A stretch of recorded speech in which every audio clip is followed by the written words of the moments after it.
রাফা ক্রসিংয়ে গাজা অংশের পুরোপুরি নিয়ন্ত্রণ নেওয়ার দাবি করেছে ইসরায়েল। এতে ত্রাণ প্রবেশে বড় ধরনের বিঘ্ন ঘটবে জানিয়ে মানবিক বিপর্যয়ের শঙ্কা করছে জাতিসংঘ।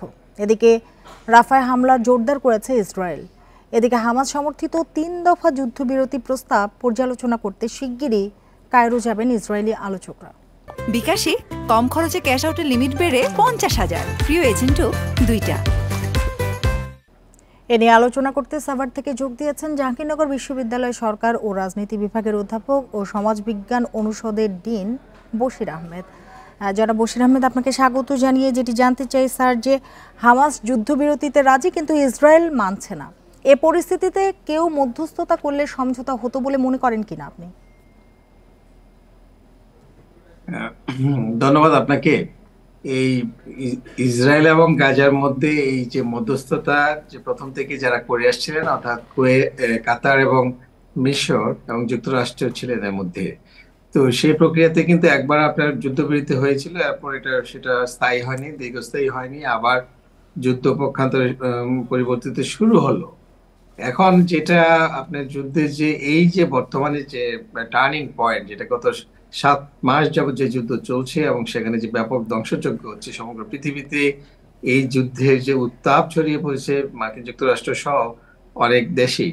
কিন্তু এখন যেটা হচ্ছে যে মার্কিন এই যে বর্তমানে যুদ্ধের যে টার্নিং পয়েন্টটা, অর্থাৎ সেখানে যে গাজার উত্তরাঞ্চলে সেখানে যে দুর্ভিক্ষের পরিস্থিতি, যেটা আপনাদের রিপোর্টে এসছে, সেখানে এটা ডব্লিউএফপিও স্বীকার করেছে যে সেখানে সেখানে দুর্ভিক্ষ, শিশুদের অপুষ্টি, চরম ক্ষুধা, দারিদ্র সেখানে দিয়েছে, যেটা আপনার আন্তর্জাতিক আদালত, বিচার আদালত কিন্তু সেখানে গণহত্যার পক্ষে বলেছিলেন যে এই অভিযোগগুলো আসলে সেখানে সরাসরি গণহত্যা বলা হয়। যুদ্ধবিরতি বা বন্ধ হওয়া যে যুদ্ধ দরকার, সেটা কি যুক্তরাষ্ট্র বুঝতে পারছে না?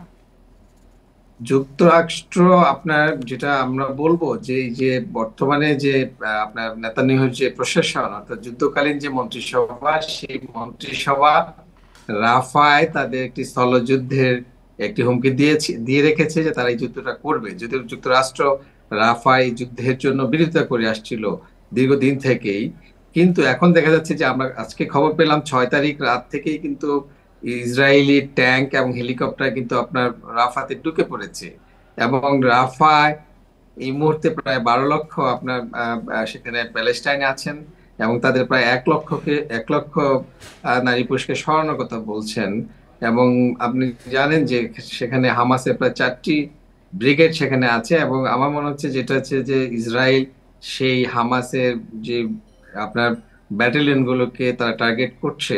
যদিও তারা বলছে যে সেই যুদ্ধটা অনেক বেশি বিস্তৃত হবে না, কিন্তু এবং সৌদি আরবও কিন্তু এটা নিয়ে আপনার একটি হুমকি দিয়ে রেখেছে যে এই রাফাকে যদি টার্গেট বা লক্ষ্যবস্তু করা হয়, সেটা কিন্তু অনেক চড়া মূল্য দিতে হবে। এবং আপনি বলেছেন আপনার খবরে যে অস্ট্রেলিয়া সহ অনেক দেশই কিন্তু সেই রাফায় নতুন করে আবার স্থলযুদ্ধে সেই বিষয়টাকে মেনে নিচ্ছে না। কিন্তু এখন মনে হচ্ছে যে ইসরায়েল আপাতত তারা এই আক্রমণটা চালাবে এবং কিছুদিন তারা সেটা অব্যাহত রাখবে, কারণ তাদের ধারণা হচ্ছে যে ইসরায়েলিদের যুদ্ধবন্দী, তাদেরকে হয়তো রাফা অঞ্চলে তাদেরকে লুকিয়ে রাখা হয়েছে।